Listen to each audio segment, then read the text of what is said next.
Good morning. So yesterday we have dealt with the protection and circuit diagram of short wave diathermy. We just had dealt only about one circuit, which is the generator circuit or the machine circuit or the oscillator circuit, which is this big circuit.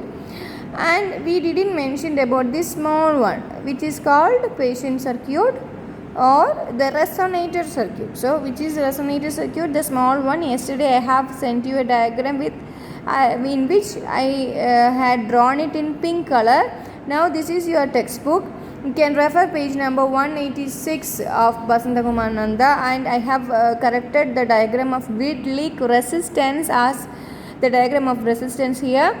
You all learned, I hope you all learned about the machine circuit or the generator circuit, which is this large portion, and now the rest is this small one. This is called the patient circuit or the resonator circuit.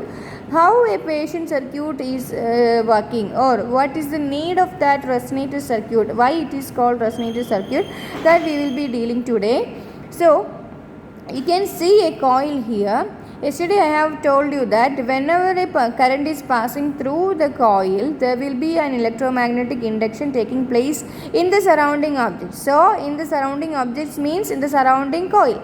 So when a current is passing through M to N, there will be a current induced in the coil XY in the direction of Y to X. In the same manner, the current will be induced in the small coil, which is a part of resonator circuit also. So here the coil name is OP. So I will be telling, like, if a current is passing from M to N here, there will be an induced current in the small circuit, small coil, which is a part of resonator circuit or the patient circuit, in the direction of PO. So when a current is passing through M to N, another induced current will be passing in the small coil in the direction of P to O. You understood?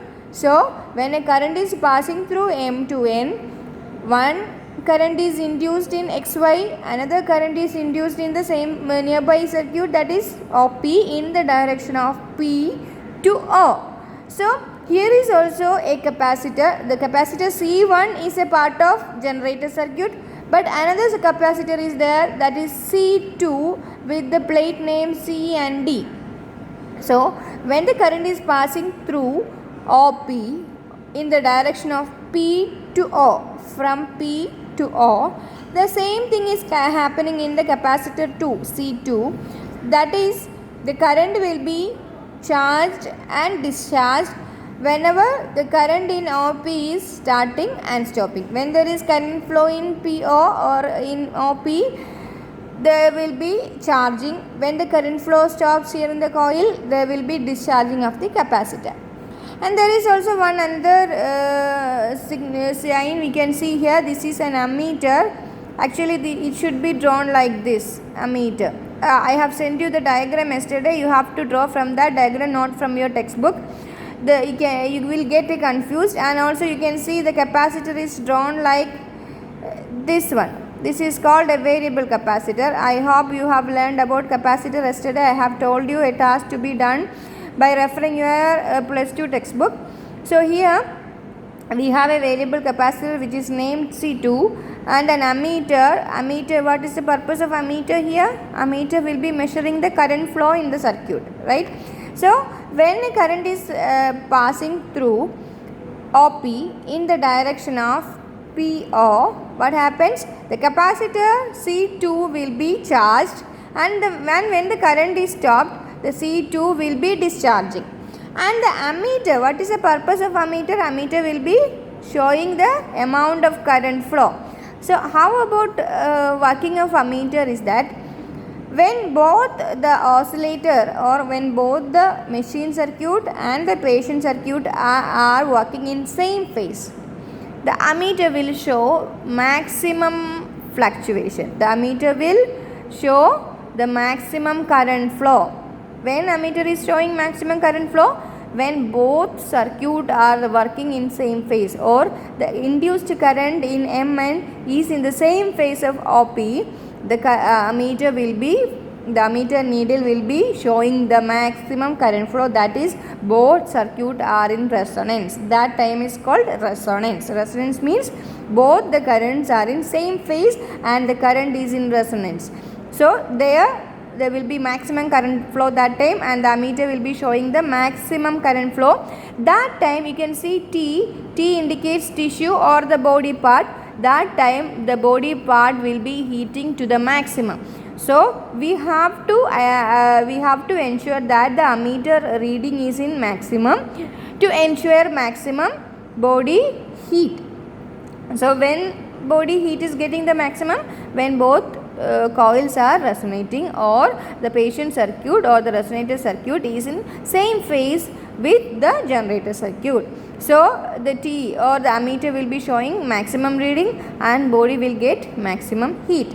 This process is called tuning. When the circuit is resonating, we can adjust the ammeter, or we can adjust that. There is one knob in the machine that is called a tuner. You can see the diagram, or you can see the diagram even if you are searching for short wave diathermy picture in your Google, or you can see it here when you are coming for the practicals. There is one knob called tuner. This tuner is actually this variable capacitor.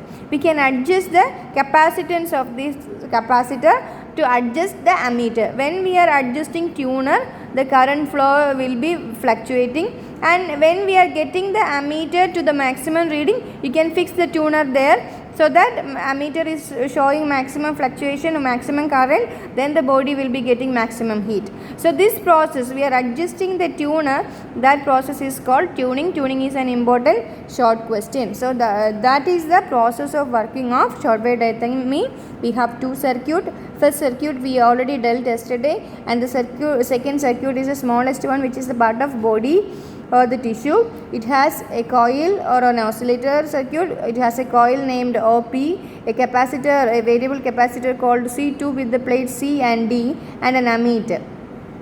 So when there is a current flow in OP, the capacitor will be charging and discharging. The ammeter will be showing maximum current flow when the tuner is tuned such that both circuits are in resonance, and when ammeter is showing maximum fluctuation or the maximum current flow, the body will be getting the maximum heat. So our aim is to produce maximum current flow, that is maximum reading in the ammeter, by tuning the capacitor. That process is called tuning of the machine, which is very important. That is the whole working of this circuit.